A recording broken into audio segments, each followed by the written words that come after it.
Cinquième type d'enzymes, les isomérases catalysent le déplacement de groupes à l'intérieur d'une molécule sans que la formule brute varie. On parle d'isomérase. Qu'est-ce qu'un isomère? Isomère, une molécule, deux molécules qui ont la même formule brute, mais formule développée différente. Donc, les isomérases catalysent la conversion ou l'interconversion d'une molécule à une autre.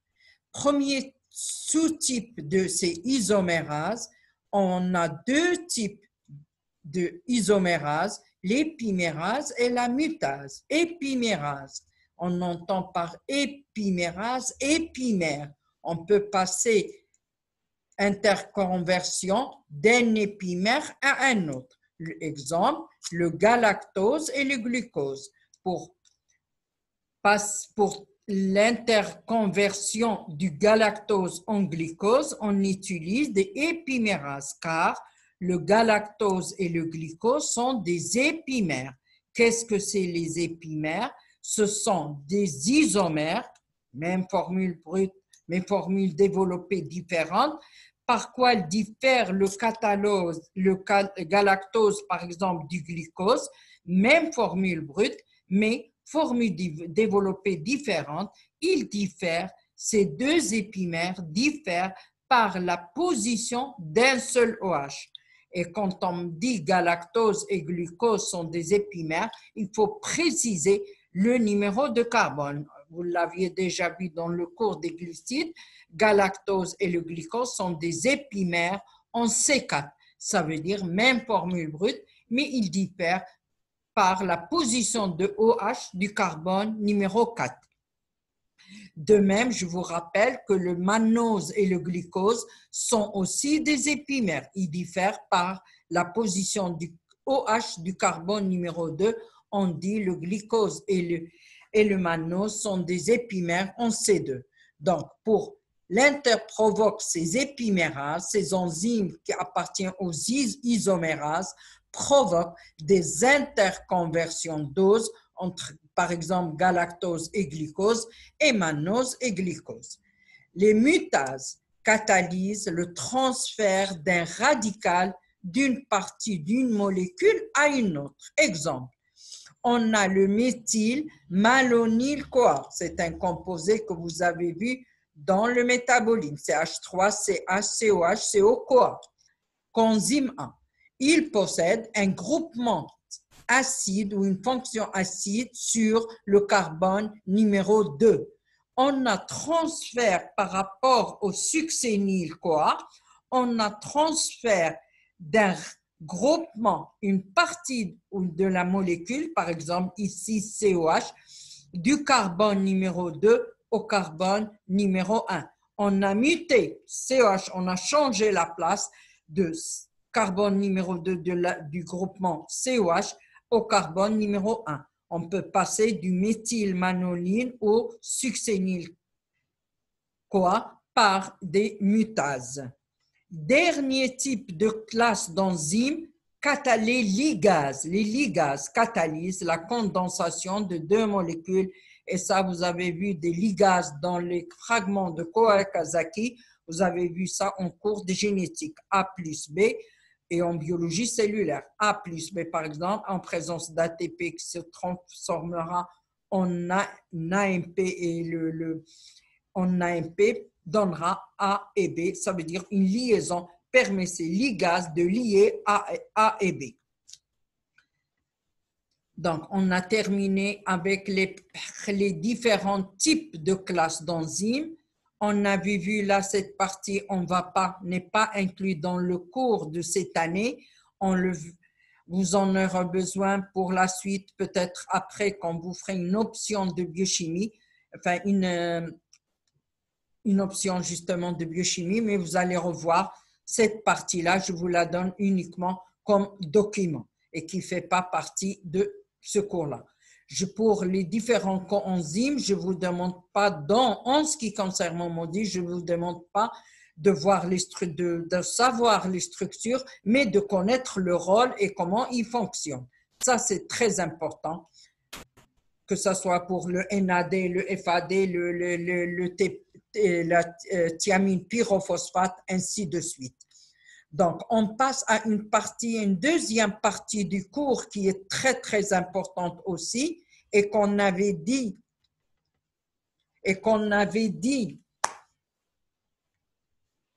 qu'on s'intéressera au cours de ce module, c'est ce qu'on appelle la vitesse de la réaction. On va suivre à travers certaines propriétés de ces enzymes un chapitre très important, la cinétique enzymatique. Le début de ce cours, on a déjà expliqué qu'est-ce que c'était la cinétique enzymatique. C'est le suivi d'une réaction biologique catalysée par des enzymes qui sont maintenant, vous le savez, des catalyseurs biologiques très puissants. On va suivre. Là, on a deux possibilités pour réaliser cette cinétique enzymatique, soit en suivant la disparition du substrat, et soit en suivant la formation du produit en fonction du temps. C'est ce qu'on appelle la cinétique enzymatique. L'objectif, c'est de reconnaître la cinétique d'une enzyme, définir la vitesse maximale. Vitesse maximale, on va la voir d'une manière plus détaillée, c'est la vitesse qu'on atteint quand on forme le maximum de produits, et la constante michaélienne Km, et on verra aussi des représentations graphiques de la cinétique enzymatique avec différentes variables en présence d'inhibiteurs, en présence d'un catalyseur, d'un activateur. Alors, je vous donne ici un rappel de l'ordre des réactions. Ça, vous avez fait ça dans le cours de chimie et même avant. Donc, je vous donne uniquement des rappels sur la vitesse de la réaction. On passe ici à la cinétique des réactions enzymatiques. Ce qui est fondamental dans les réactions enzymatiques, c'est ce qu'on avait vu dans le mode d'action des enzymes, c'est la combinaison E plus S qui donnera ES, la formation du complexe ES. Donc, après la formation du complexe, le substrat est transformé en produit et l'enzyme se retrouve intacte à la fin de la réaction pour pouvoir catalyser d'autres réactions biologiques. S plus E, qui est l'enzyme, constante d'association KE, K1 pour former ES et K3 pour former P et E. La vitesse de la réaction enzymatique est influencée par différents facteurs. Quels sont ces facteurs qui sont influents, par lesquels la vitesse de la réaction est influencée? La concentration du substrat, la concentration de l'enzyme, la température, le pH et les effecteurs. On définira, malgré que vous avez déjà vu ça au cours de métabolisme, les effecteurs. On appelle effecteurs soit des activateurs, soit des inhibiteurs. La vitesse de la réaction, on va suivre la vitesse de la réaction en fonction de la concentration en substrat. L'étude de la cinétique enzymatique a été réalisée essentiellement par Michaelis et Mente en 1913. Et là, c'est ce qu'on appelle vitesse en fonction du substrat. C'est cette courbe-là qu'on a obtenue en suivant la vitesse de la réaction en fonction de la concentration en substrat. S est la réaction S plus E qui donnera ES, qui donnera produit plus E.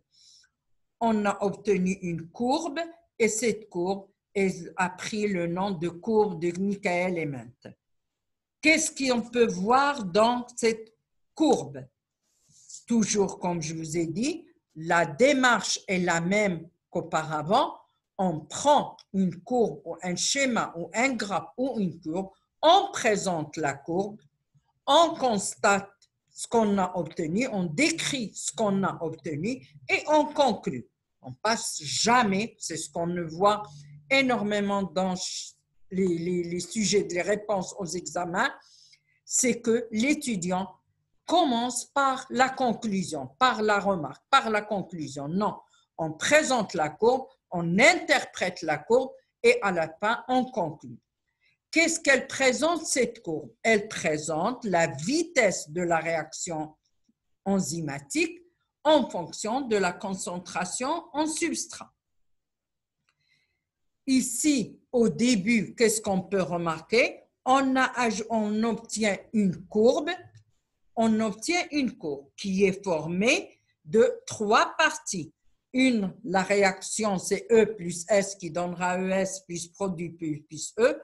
Au début, à petite concentration en substrat, la vitesse, on peut remarquer, la vitesse augmente d'une manière régulière et augmente doucement.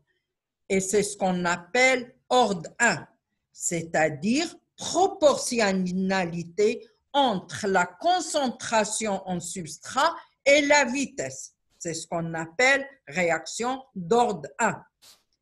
Après, plus on augmente la concentration en substrat, la vitesse augmente rapidement. Plus la concentration en substrat augmente, plus la vitesse augmente. À une certaine concentration en substrat, on obtient un plateau. La réaction est d'ordre 0. On est en vitesse maximale.